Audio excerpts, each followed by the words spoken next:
Welcome back for another Science Shorts. This one is going to be on pH. If I have to pick a subject that has been repeated the most on ACT science test passages that the ACT expects you to know, it's the pH. Now that certainly does not mean it's on every test, but I have it on quite a few tests out of the 65 or so that I've got. I've got it quite a few times, and so I thought it'd be good to put that one in the mix so that we can go over what it is as far as the ACT covers it. Now, if you're in AP Chemistry, you already know this stuff. If you've already had chemistry recently, you probably still remember it, but the ACT just expects you to know a few things about it. Number one, the ACT expects you to know on the pH, it is a 7, means that it is neutral. If you took a glass of water and you put the pH measuring device in it, it's going to read 7 because the pH of water is 7. Now, as the pH goes down, if it goes down to 5.9, 3.2, it is getting stronger and stronger as an acid. And that is bad for people, plants, and animals. That's the one thing you want to remember. Going lower is a stronger acid.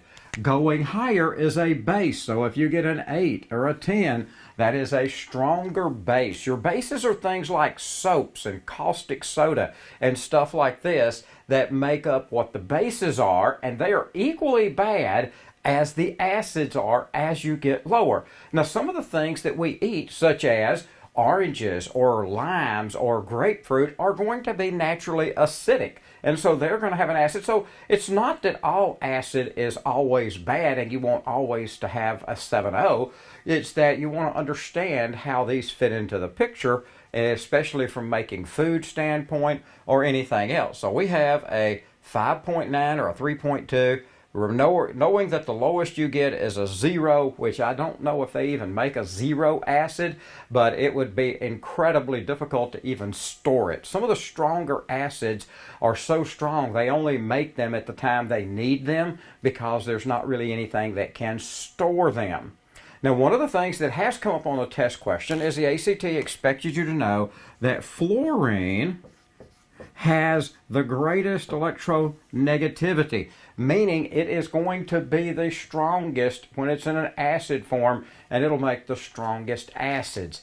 But they just expected you to know that. They kind of told you in the question, but the more you understood it, the better it is in working with it. But here's the kind of question that the ACT might expect you to know and apply this without giving you any more information. Is the ACT might say that there's a farmer and he's got 2,000 acres of land. He's got 3 ponds out there that he would like to put fish in. And he goes out and he takes a measurement, and they give you a little table, and it might say that one of the ponds has a pH of 6.8, another one 8.1, and another pond 5.9. And then the test would ask you which one of the ponds should he put the fish in without doing anything else, and it'd be the 6.8. Now, there could be other things wrong with the water, but based just on pH, that would be the choice they would expect you to make. So I wanted to just give you a little bit of an idea and a working knowledge of what the ACT expects you to know from pH, because it does come up frequently on the test. Hope this helps you understand it. Thanks for watching.